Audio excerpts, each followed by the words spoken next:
বাংলাদেশকে অস্থিতিশীল করার অপচেষ্টায় লিপ্ত পলাতক দলটি, বলেছেন প্রধান উপদেষ্টা ডক্টর ইউনূসে আস্থা অমর্ত্য সেনের। চ্যারিটেবল মামলার দণ্ড থেকে খালেদা জিয়াকে খালাস, নির্বাচনের মাধ্যমে দ্রুত গণতান্ত্রিক ব্যবস্থায় ফেরার অপেক্ষায় বিএনপি। নারায়ণগঞ্জে গ্যাস বিস্ফোরণে নারী শিশুসহ ৮ জন দগ্ধ, ৬ জনেরই অবস্থা গুরুতর। রাজশাহীতে ট্রাক অ্যাম্বুলেন্স সংঘর্ষে নিহত ৩। দেখছিলেন ক্রাউন সিভেন সংবাদ শিরোনাম, এবারে বিস্তারিত। বাংলাদেশকে অস্থিতিশীল করার উদ্দেশ্যে পলাতক একটি দল সর্বাত্মক চেষ্টা করছে বলে অভিযোগ করেছেন অন্তর্বর্তী সরকারের প্রধান উপদেষ্টা ডক্টর মোহাম্মদ ইউনূস। বিবিসি বাংলাকে দেওয়া সাক্ষাৎকারে তিনি আরও বলেছেন, ভারতের সাথে বাংলাদেশের সম্পর্কে ফাটল ধরেনি। সাক্ষাৎকারে নানা প্রশ্নোত্তরে অন্তর্বর্তীকালীন সরকারের প্রায় 7 মাসে আইনশৃঙ্খলা পরিস্থিতি, সংস্কার ও নির্বাচন, ছাত্রদের নেতৃত্বে নতুন দল গঠন সহ রাজনৈতিক ঘটনা প্রবাহের বিষয়ে প্রধান উপদেষ্টা ডক্টর ইউনূসের অভিমত উঠে এসেছে। সংস্কারের গুরুত্ব তুলে ধরে তিনি বলেছেন, ধ্বংসাবশেষ থেকে নতুন চেহারায় আসছে বাংলাদেশ। তিনি দাবি করেন, অন্তর্বর্তী সরকার অর্থনীতিকে সহজ করায় দেশ বিদেশের আস্থা অর্জন করা সম্ভব হয়েছে। পরিস্থিতি এমন যে সারা দুনিয়া বিপুলভাবে আস্থা স্থাপন করছে। প্রত্যাশিত সংলাপ এখনো শুরু করতে না পারায় আক্ষেপ প্রকাশ করেছেন তিনি। দাবি করেছেন, অপরাধের পরিমাণ আগের থেকে মোটেও বাড়েনি।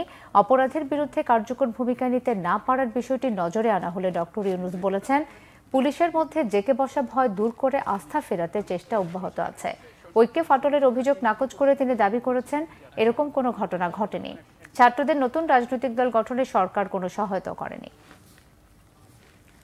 বাংলাদেশের পরিস্থিতি নিয়ে উদ্বেগ জানালেও অন্তর্বর্তীকালীন সরকারের প্রধান উপদেষ্টা ডক্টর মোহাম্মদ ইউনূসের উপর আস্থা রাখছেন ভারতীয় নোবেলজয়ী অর্থনীতিবিদ অমর্ত্য সেন। সম্প্রতি ভারতীয় সংবাদ মাধ্যম পিটিআইকে দেয়া এক সাক্ষাৎকারে বাংলাদেশের রাজনীতি, প্রধান উপদেষ্টা ডক্টর মোহাম্মদ ইউনূস, আওয়ামী লীগ ও বাংলাদেশ জামাতে ইসলামীকে নিয়ে কথা বলেন তিনি। অমর্ত্য সেন বলেন, বাংলাদেশের বর্তমান পরিস্থিতি তাকে গভীরভাবে প্রভাবিত করছে এবং ভবিষ্যৎ নিয়েও চিন্তিত। তবে প্রধান উপদেষ্টার প্রসঙ্গ টেনে অমর্ত্য সেন বলেন, ডক্টর মোহাম্মদ ইউনূস একজন যোগ্য ও অসাধারণ মানুষ। ধর্মনিরপেক্ষতা ও বাংলাদেশের গণতন্ত্র নিয়ে তার বন্ধু ডক্টর ইউনূস শক্তিশালী বার্তা দিচ্ছেন। অমর্ত্য সেন বলেন, হঠাৎ করে কেউ ক্ষমতায় এলে তার সামনে কিছু চ্যালেঞ্জ তৈরি হয়। প্রধান উপদেষ্টা সেসব চ্যালেঞ্জ খুব সহজে অতিক্রম করতে পারবেন বলে বিশ্বাস এই ভারতীয় অর্থনীতিবিদের। আওয়ামী লীগ নিষিদ্ধের ব্যাপারে দ্বিমত প্রকাশ করেছেন তিনি। এছাড়াও বাংলাদেশ ও ভারতের সংখ্যালঘুদের উপর কথিত হামলার ব্যাপারে উদ্বেগ জানান অমর্ত্য সেন। জিয়া চ্যারিটেবল ট্রাস্ট মামলায় বিএনপি চেয়ারপারসন বেগম খালেদা জিয়াকে 7 বছরের দণ্ড থেকে হাইকোর্টের দেয়া খালাসের রায় বহাল রেখেছে আপিল বিভাগ। বিচারপতি মোহাম্মদ আশফাকুল ইসলামের নেতৃত্বাধীন আপিল বিভাগ এই রায় দেন। আদেশের পর আইনজীবীরা জানান, বেগম খালেদা জিয়ার মামলার ফাইলে যে বিচারক হাত দিয়েছেন পুরস্কারপ্রাপ্ত হয়েছেন। এই মামলায় 33 জন সাক্ষীর কেউ প্রমাণ করতে পারেনি বলেও জানান আইনজীবীরা। এর আগে জিয়া চ্যারিটেবল ট্রাস্ট মামলায় বিএনপি চেয়ারপারসন বেগম খালেদা জিয়াকে দেয়া দণ্ড থেকে খালাসের রায়ের বিরুদ্ধে আপিল বিভাগে আবেদন করে রাষ্ট্রপক্ষ ও দুর্নীতি দমন কমিশন। গত বছরের 27 নভেম্বর জিয়া চ্যারিটেবল ট্রাস্ট মামলায় 7 বছরের কারাদণ্ডপ্রাপ্ত বেগম খালেদা জিয়াকে খালাস দেন হাইকোর্ট। খালেদা জিয়া ছাড়াও এই মামলায় সাজা হওয়া অন্য 2 জনকেও খালাস দেওয়া হয়। মামলার অন্য আসামিরা হলেন খালেদা জিয়ার তৎকালীন রাজনৈতিক সচিব প্রয়াত হারিস চৌধুরীর তৎকালীন একান্ত সচিব জিয়াউল ইসলাম মুন্না এবং ঢাকা সিটি কর্পোরেশনের সাবেক মেয়র সাদিক হোসেন খোকার একান্ত সচিব মনিরুল ইসলাম খান।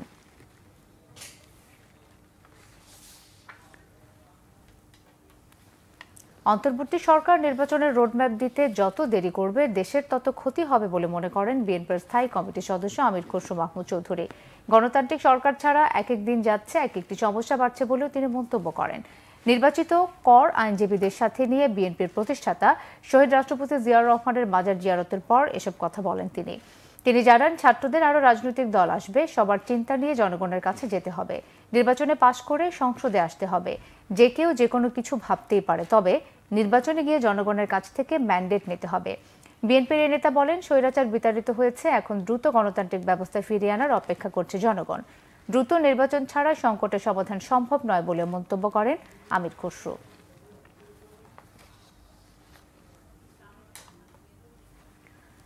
নারায়ণগঞ্জ সদর উপজেলার সিদ্ধিরগঞ্জে বাড়িতে গ্যাস লিকেজ থেকে বিস্ফোরণে নারী শিশুসহ 8 জন দগ্ধ হয়েছেন।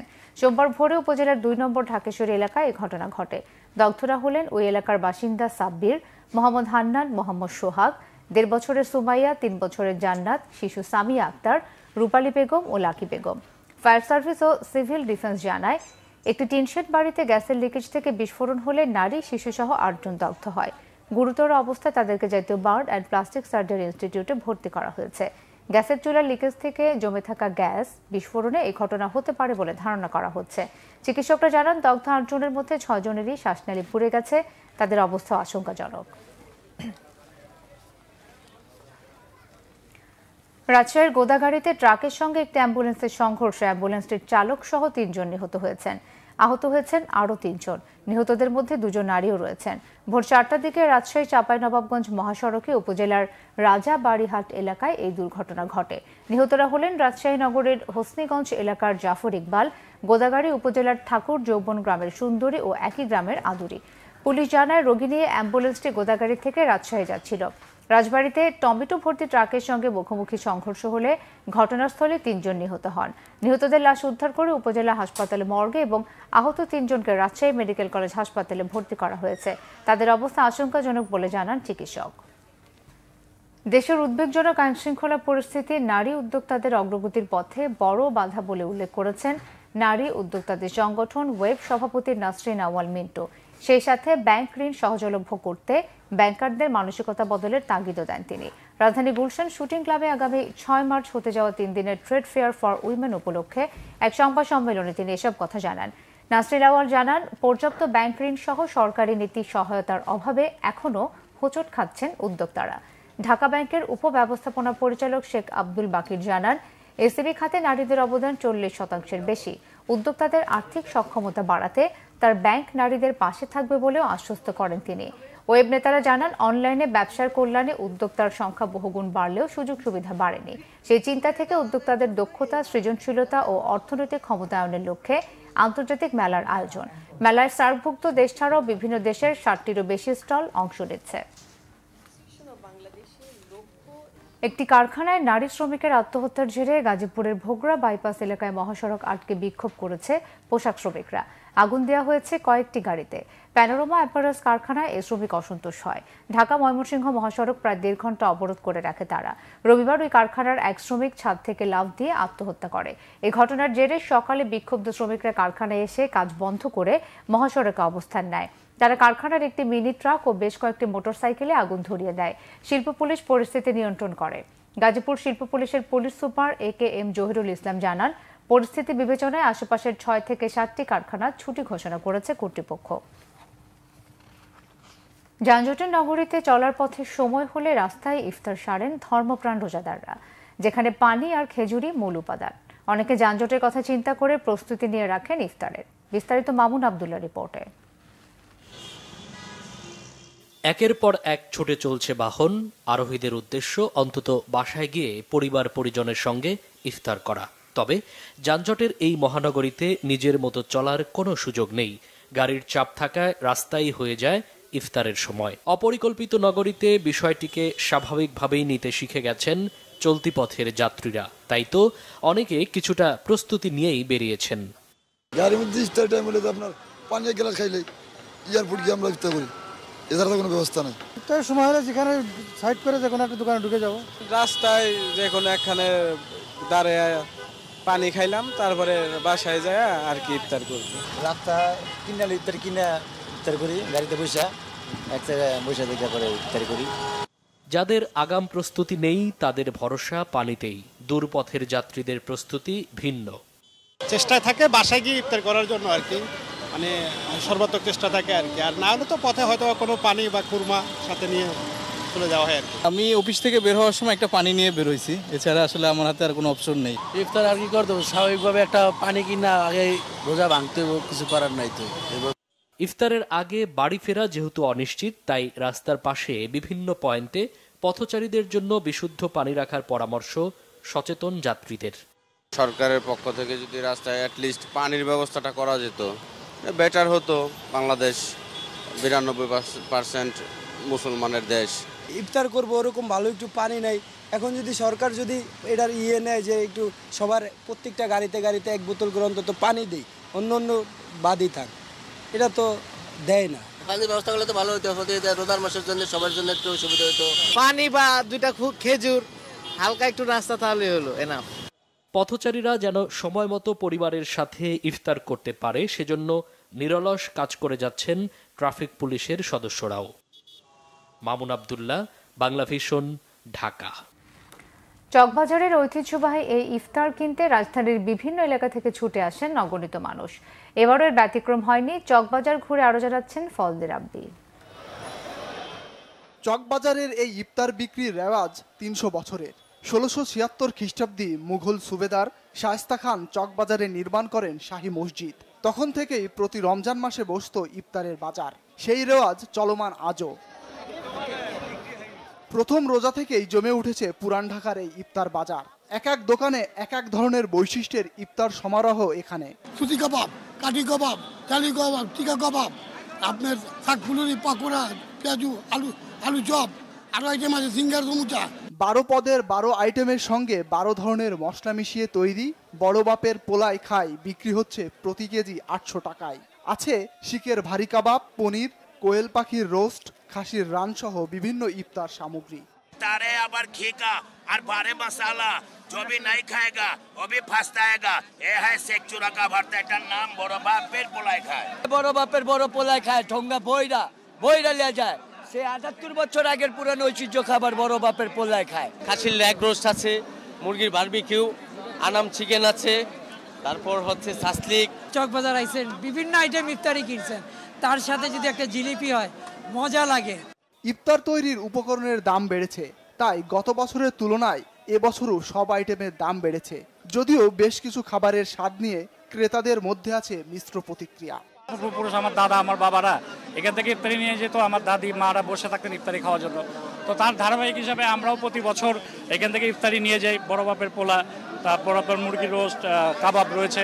এটা আপনি একবার ট্রাই করে দেখতে পারেন, এটা খাইতে পারেন, এটা সমস্যা নাই এটা। আর আমরা প্রত্যেক বছর প্রত্যেক দিন আমাদের এটা লাগবেই।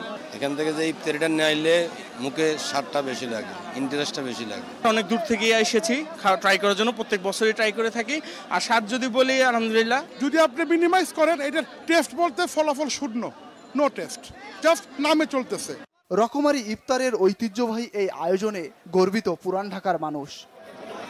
ফজলে রাব্বি, বাংলা ভিশন, ঢাকা।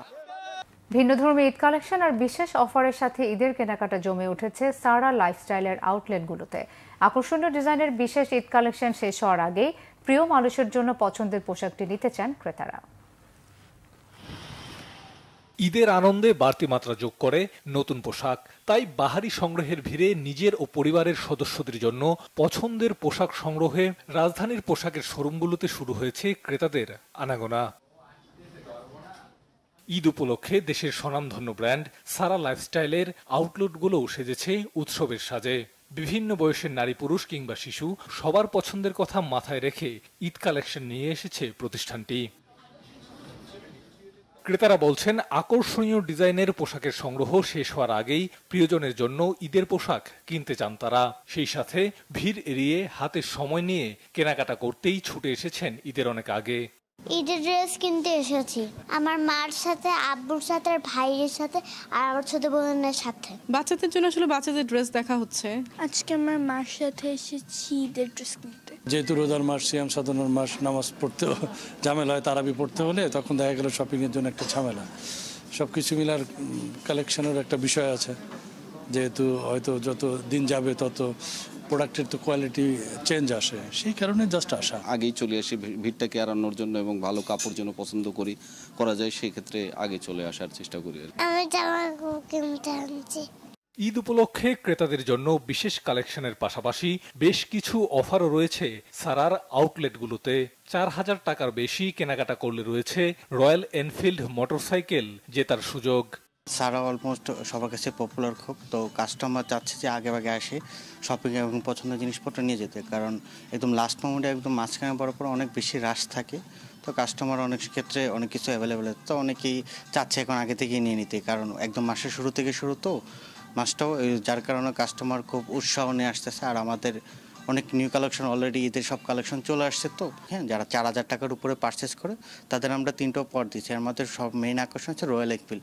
এটা হচ্ছে 8 থেকে 15 তারিখের ঈদের পরে ড্র করা হবে, যেটা 8 থেকে 15 তারিখের পরে যে এটাতে জিতবে তাকে আমরা রয়্যাল এনফিল্ড গিফট করবো আর কি।